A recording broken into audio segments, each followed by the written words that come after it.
If you actually want to ask somebody how they're doing, then be real about it. Be authentic. So many people suffer in silence. I saw that as an officer, both in responding to unfortunate calls. I also lost friends on the job to suicide. I've seen two people at a table more than once, and they're both on their phones. And I'm like, why are you at dinner together? We have a lot of things that a lot of people in this world don't have, like clean water. There's a lot of places in this world where they don't have faucets. They don't even have a clean source of water.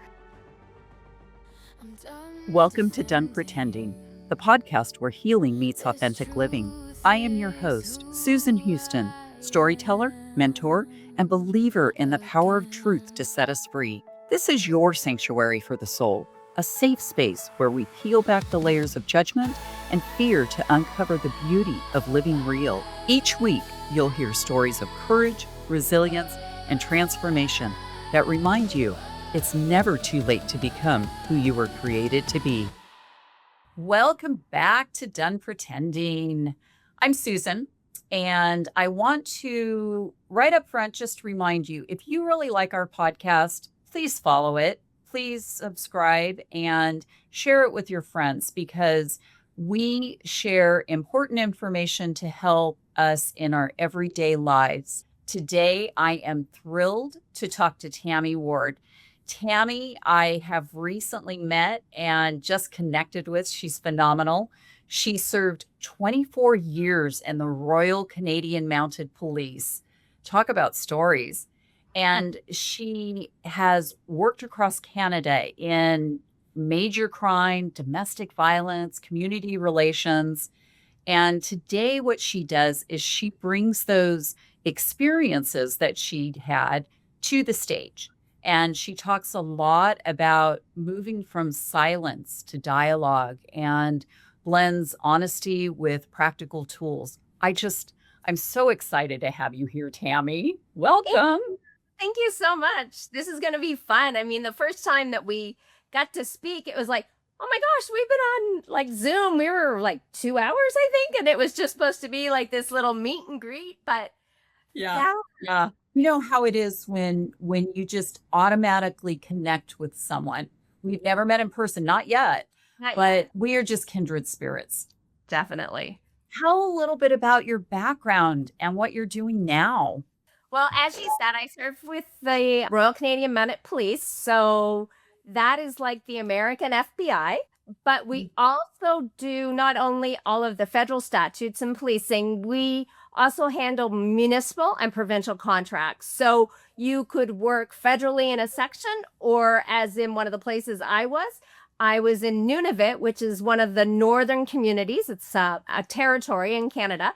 And I lived and worked in an isolated fly-in only community, a little hamlet of almost 400 Inuit people. So there's a diversity in what we do in the RCMP. And it was a good experience for the most part.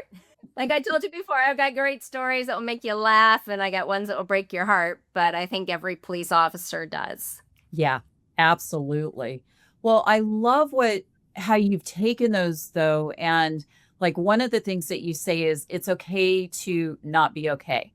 Exactly. And, that's what I talk a lot about in my podcast is, stop saying I'm fine when you're really not, because there's so many times that we're just not. Yes. And it's so superficial. It's so superficial. So it's the question.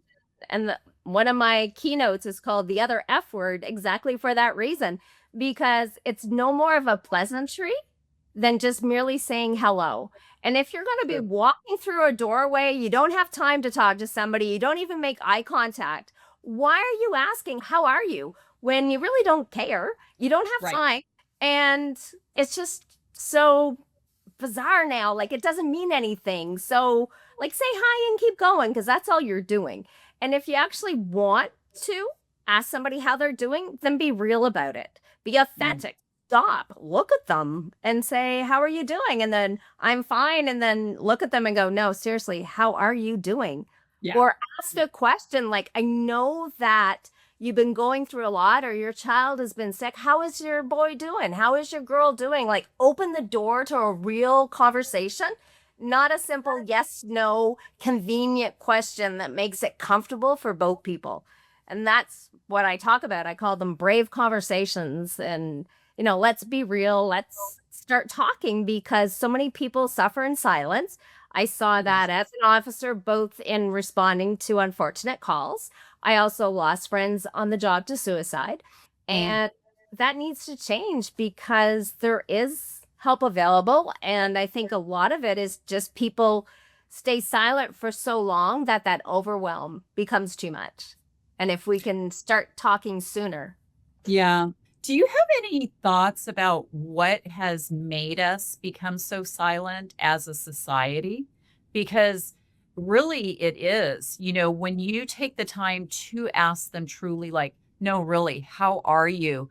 People are taken aback by that, and I've had people just asking that one question just burst into tears Yeah. because nobody wants to connect anymore. People are Why is afraid. that? Part of it, Mhm. like I come from a workforce where, suck it up, buttercup. Real men don't cry.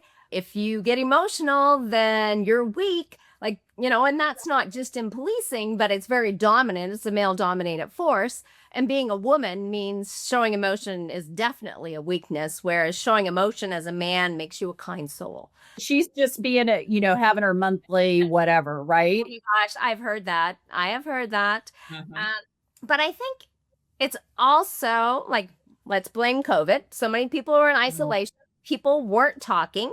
People got used to getting dressed from the waist up. People were used to only talking or typing. People weren't used to being face to face and engaging in real conversations. And I think a part of it too is with our younger generation. If you go to a Mhm. restaurant and you look around, like I've seen two people at a table more than once, and they're both on their phones. And I'm like, why are you at dinner together? Like it just seems that everybody is, two finger typing and not actually having a conversation. And even I think our school system has changed so much as well Mhm. that kids are using computers. We're using chat GPTs. We're using, Google to find everything we need to know instead of asking our mother, instead of asking somebody that's older. Yeah. When I needed to know stuff, I didn't have Google. I remember those big encyclopedias. Oh my gosh. Find it. Yes. Or my generation, you ask your older cousins, your older, like your mom Yeah. and your dad. So Yeah. conversation was so much more important. Whereas now I think it's become less.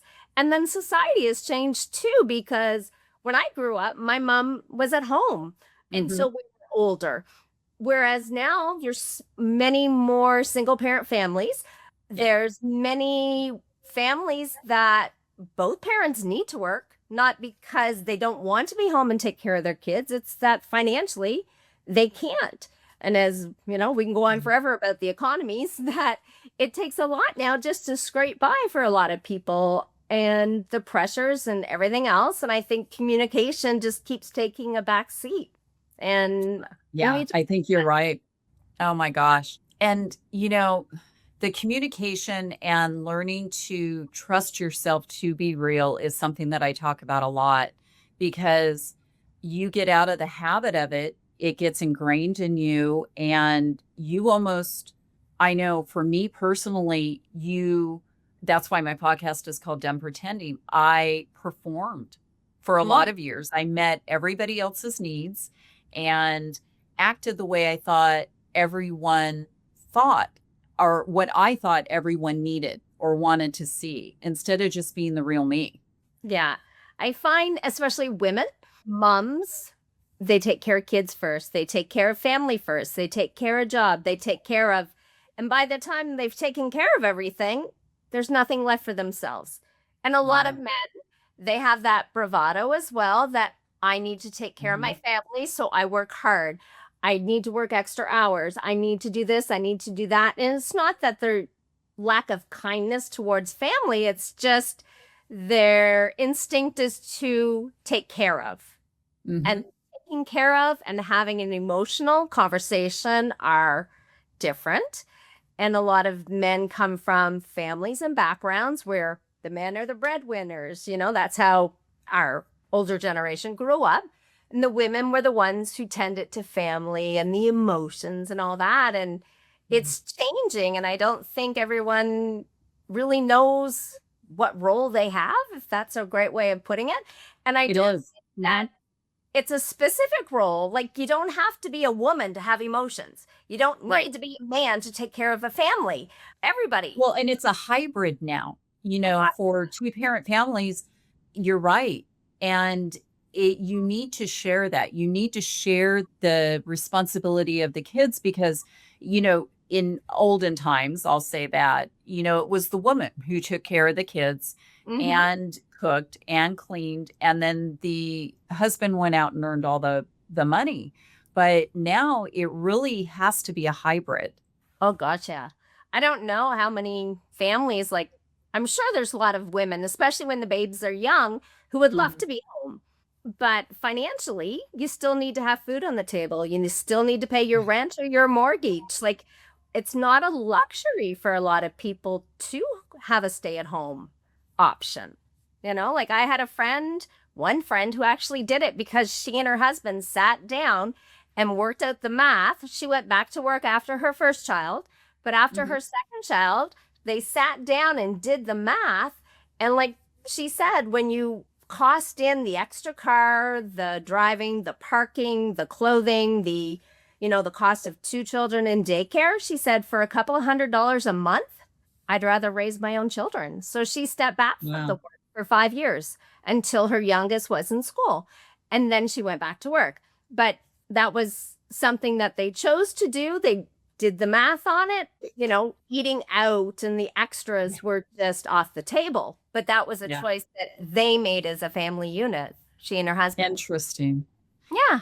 Yeah, I talk also a lot about the doubts that creep into our brains because we're so ingrained in the roles that we've played. And I've been experiencing that this last week. And my friend calls it the full moon effect because we just got over this big full moon. And part of it makes me wonder because, as of last night and today, it's like, yeah, you know, where was that badass self that was so gung ho, at the end of last year? Where'd she go just within like 2 weeks? Do you find that too? Do you go through different stages? I do. Like, some days I am like super motivated and I'm like an energizer bunny. I'm just checking off the boxes. Like, I always have a to-do list. And you know what? I take great pleasure in checking off those things. And then other days it seems that I just can't get out of my own way. Yes, yes. And I think one of the lessons that I've learned in the last year, especially, is to give myself grace. Like, when someone's not feeling good, I'm the first one to say to one of my friends, like, well, slow down. Like, sit Yeah. down, have a cup of tea, watch TV. Like, who cares? Am I good at doing that? Heck no. I did it on the weekend because I went through half a box of tissue in one day. And so I actually binged watched a series on Apple TV, and I felt guilty, but at the same Yeah. time, it was all that I had in me. I think I got up that day, I took a shower and I changed my pajamas was about the only thing. Maybe I put a dish in the dishwasher. Like, that would be all I accomplished on Sunday. But if I hadn't have done that, I'd still be really sick probably. And my cold Mm. broke yesterday, today, I still sound congested, but I feel good and I can concentrate and I'm working again instead of suffering through what I used to do, suffering through a week or two of having a cold. I just said, okay, cold, you're going to win. And I took a quiet weekend. And now I can go through my week. But I think a lot of it is just allowing ourselves to have grace. When you work for yourself, I'm really guilty of, if it's nighttime and I've gone all day and I sit down and I turn the television on, then I feel guilty because I still had like 10 more things I could be doing. But then Yeah. when I think about it in a work week, and my friends tell me this, you're a retired police officer. Did you forget you're retired? Because you work more now than when you worked. And it's like, yeah, that's true. So I'm focusing more on giving grace, and giving grace is actually a part of self-care, which a lot of us aren't Mhm. good at either. And then being a little more realistic in expectations and I love that. yeah, because not everything, if everything's a priority, then nothing is a priority. And Yep. so when I make my big to-do list, it's upstairs, but then I take a smaller piece of paper so I can't write as much on it. And then I put 3 or 4 things that absolutely need to be done today. Absolutely need to be done. Because if I get the 2 or 3 things that I have a deadline, I need to submit my blog, I need to do Mhm. this and that. Well, I'll do those first before I vacuum, before I clean up the cat and the dog fur, before I clean the cat litter, like all these things that I need to do. But Yeah. they're not complaining that there's fur on the floor. So why is that the first thing I'm doing? But we put these expectations on ourselves that no, we have to do it all. We have to be good at it all. Mm-hmm. And, something that I've learned just really recently is creating space, even on your calendar. It's giving your one, I learned to factor in the time for the curveballs. I was on the phone yesterday with something for my LinkedIn account. Actually, it was chat because you can't get on the phone with anybody. But it was what should have taken me what I thought would have been 10 minutes, took me an hour and a half. It was ridiculous. But I'm trying to schedule in time because if that time doesn't get filled, I can take a breath. I can go walk outside. I can play with the puppy or just breathe. And what I find is that when I do sit back down, I'm so much more creative and I'm so much more productive. I have another thing that I've done, and it's kind of funny, but on my phone, I have little reminders in my calendar and my alarms. I have like from 8 o'clock all the way until 10 o'clock at night, every hour, it will go off and there's a prompt like, I wake up. But then like at 11 o'clock, it says, well, 10 o'clock is, did you do your workout yet? A little bit of guilt, so I get my butt moving if I haven't. But then at 11, it tells me to slow down, just breathe, enjoy your day. And then there's a reminder because I'm really bad when I'm busy at not eating. So there's a reminder Mm, lunch. Oops. No, I didn't. So I better. 3 o'clock, stop, stretch, breathe. 5 o'clock, better start thinking of supper. 6 o'clock, did you eat? Seven, focus on what you need to do right now. 8 o'clock is check in with my body. 9 to 10 is unwind, get ready for bed. And 10 o'clock, what are you grateful for? So I'm ending my day in mm, gratitude, not what didn't I get done. And then yeah. at 11 o'clock, my alarm says goodnight, beautiful. And all of my devices shut off so I that love that. alarms, I get nothing before 7 o'clock in the morning. So I get no notifications unless my mother calls. But I have these little reminders throughout the day that just kind of keeps me on check. And, the little Apple Watch that reminds you that, you haven't stood up in an hour. Just little Yep. things like that. Or if I'm working sometimes and I'm reading stuff, I push away my chair and I'll grab a band and I'll do bicep curls or something as I read. Or I'll try to do 10 squats while I'm waiting for coffee. Like I'm Yep. trying to Yep. incorporate, like put things together so that I'm accomplishing a little more that is beneficial for me. If this episode hit something for you, don't keep it to yourself. Follow me and follow the show so you don't miss what's next. Leave a comment because I actually do read them, and share this with someone who needs to hear it, even if they don't know it yet. Well, and there is science behind that that's why they say get up every hour and walk, because what it does is it does clear your neural pathways, or it clears the clutter in your brain, if you want to say it that way. It gets your endorphins going, it gets your heart rate up maybe just a little bit. My big thing is, I don't know if you experience this, is I was tested at the end of last year and my cortisol levels were through the roof, through the roof. And so she's like, everything that you do, I want you to filter it through. Is this going to raise my cortisol? So I used to think that when I worked out, it had to be, I was lifting heavy, it had to be pretty intense. And I have completely backed off of that. I still work out with weights, but they're not super heavy. I stop in between sets and let my heart rate go down. I don't do the intense workouts. And I'll be damned if it's not making a difference so much faster. And I'm just laughing like, okay. All Yeah. right. You It's know? actually listening to what your body needed. I've changed Yes. my lifestyle a lot since an incident at work. I was involved in a shooting and we lost, we have 5 officers shot, 3 fatal. Mhm. And after going through that and a few other things, I took a big step back from a lot. And it was just like reassessed. And like you said, stopping like push, push, push, push.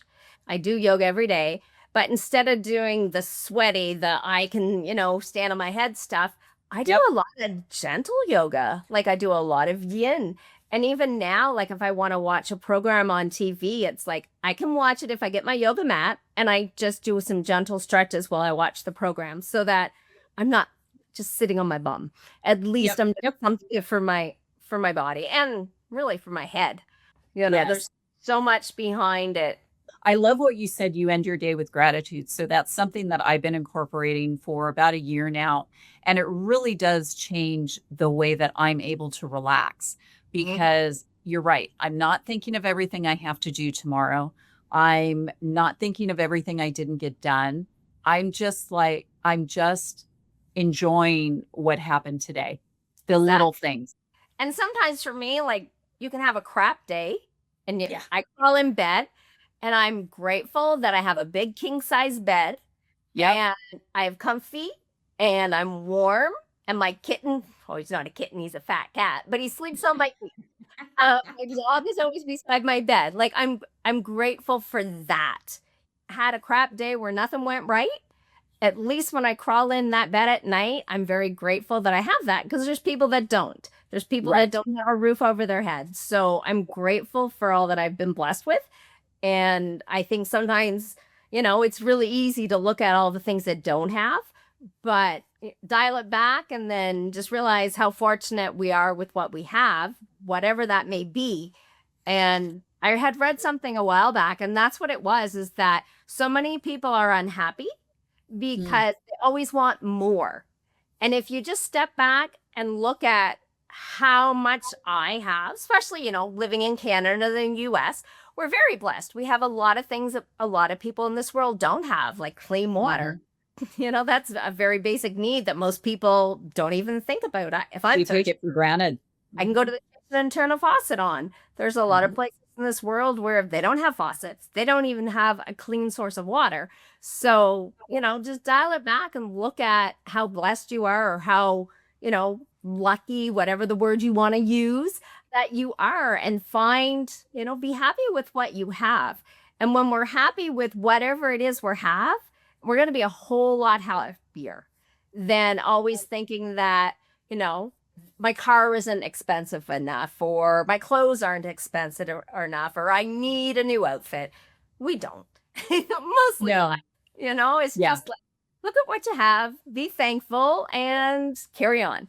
And when you start to work on that mindset, you can have a better day. If you choose, like I can wake up and say, I'm having a great day, and it can go to shit, but I'm going to have a good day. Or I can wake up and say, oh, dang, it's going to be a horrible day. Well, guess what? It is because I've already decided it's going to be. True. Very true. I think that giving ourselves permission to be real with ourselves and being Well, like, you know what? It was a crap day. I will not pretend that it wasn't. But I have that fluffy bed. Mine is I can feel the cool fresh air. If I can feel that at night, it's like, oh, mhm. I can relax with that. Yeah, and the animals are big for me too. Yeah. So you have started something that you are actually going to give to our listeners, right? And we'll have all the links in the show notes, but it's called The Brave Start, a 7-day reset. Tell me about that. So, what it is it just has a prompt for people to think about something and an option for a reset. So, people will read it and they'll journal. There's a place to actually journal in it with the prompt. I'll ask a question, people can write whatever that question means for them. And then through 7 days, it just helps to reset how they're looking at things. Maybe it's having that brave conversation at work, at home, with a spouse, a friend, a coworker who isn't, the best.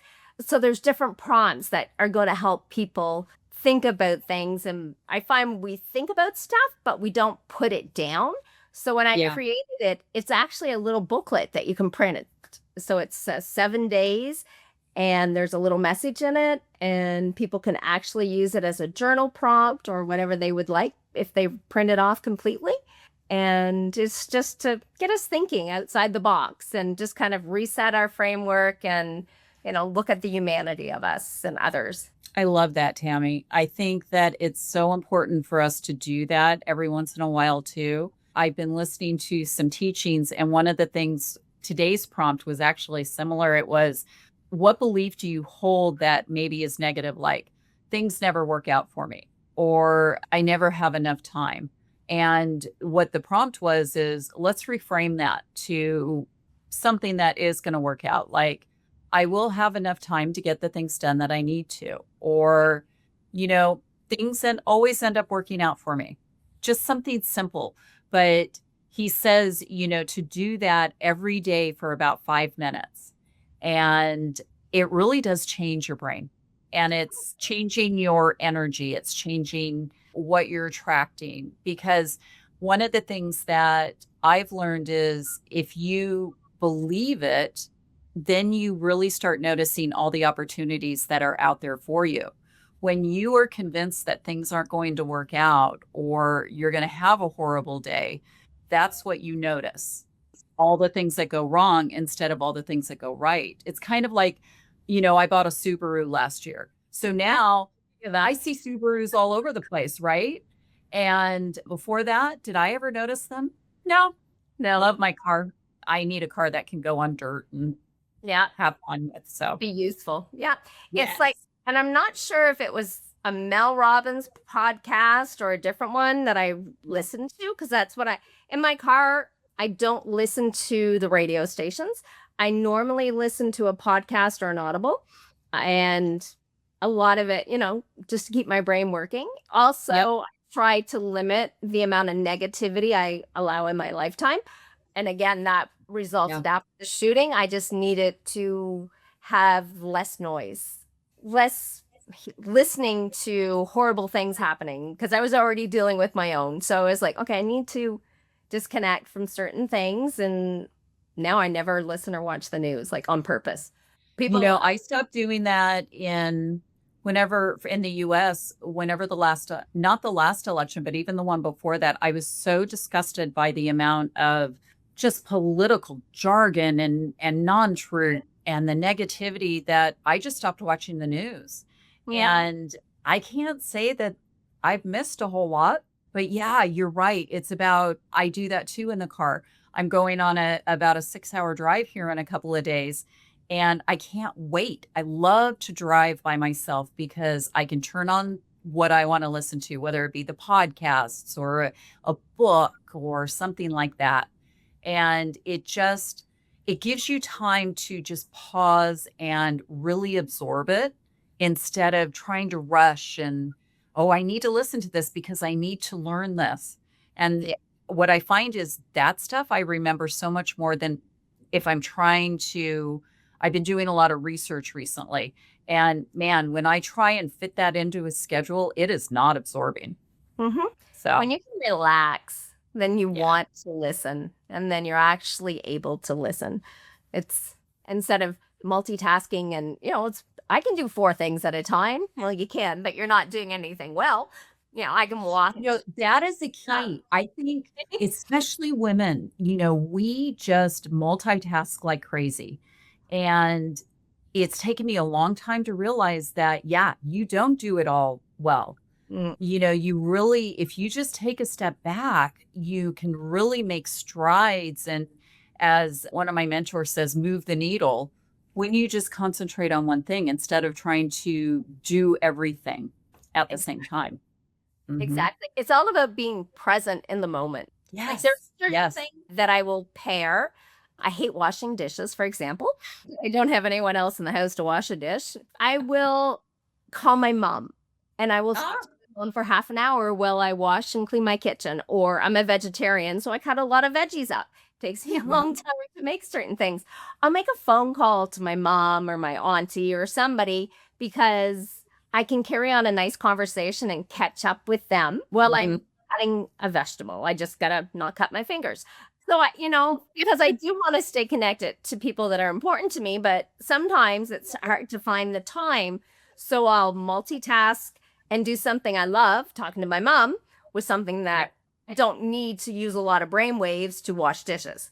Well, here in Southern California, traffic is a big issue. And recently I've had a couple of meetings up in Los Angeles, which is really at the most 30 minutes away from me. But the way traffic is, at the last time it took me 2 hours to get home. And people are like, why in the world would you do that? Doesn't that drive you nuts? And I said, no, because I do the same thing.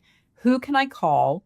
Or what do I want to listen to? And I have literally pulled over before I've gotten on the freeway to get my phone all set, get them all, queued up. If someone doesn't pick up the phone, then I can turn on my podcast. Yeah. Yeah. The playlist already. Yep. Podcasts that are always there. And then if I know I'm going anywhere, so it's going to take me any more than 15 minutes, I'll look and then I'll download it. So that I know it's just going to play without any interruptions. I live out of the city, so I have a few places where there's no cell reception or anything, and that can get frustrating. So I'll download what I want to listen to, and then I just go on my merry way like you, and it's company in the car, and it's educational, it's mindset. It depends. Like some days I have playlists that I dance around for the dog. I have other ones that are more quiet, like I need to work or I need to quiet down my brain. So I have podcasts that are, make me more mindful, or I have a meditation app that I'll use. I'm not real meditating. Don't pretend I am. I'm a walking meditation. I can go in the woods with my dog. And for me, that's meditating, just breathing deeply and looking at the sky and the birds and everything else. Or I feed the birds and the squirrels.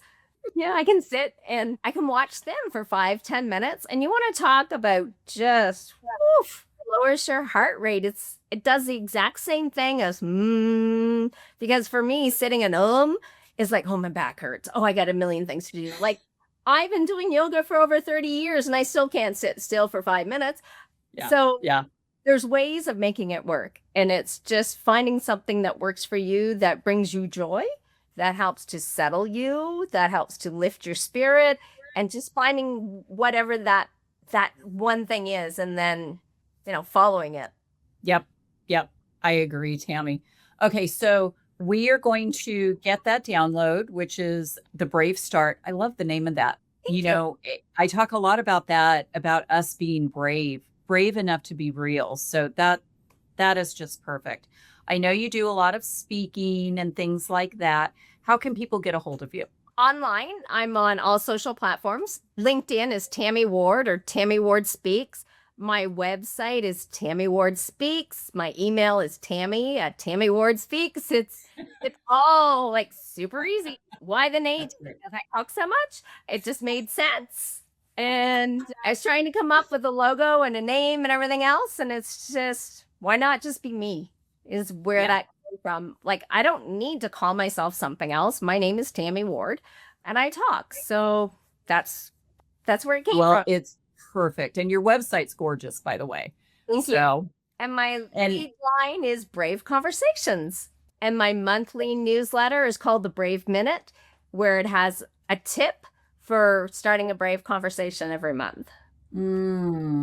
How cool is that? Oh, yeah. Great. I will have all of that information in our show notes. And I want to wrap up by saying how grateful I am to have met you and this that we share. I swear we are just sisters from another mother. Different misters.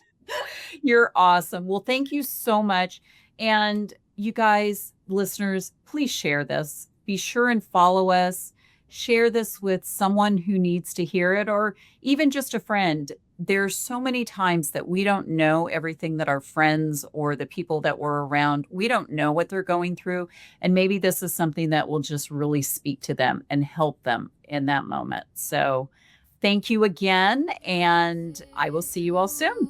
Thank you. Thank you for joining me on Done Pretending, where healing meets authentic living. If today's conversation moved you, share this episode with someone who needs to hear it. And if you haven't yet, be sure to follow the show and leave a review. Your words help this message reach more hearts around the world. Remember, you are seen, you are loved, and your story has the power to set others free.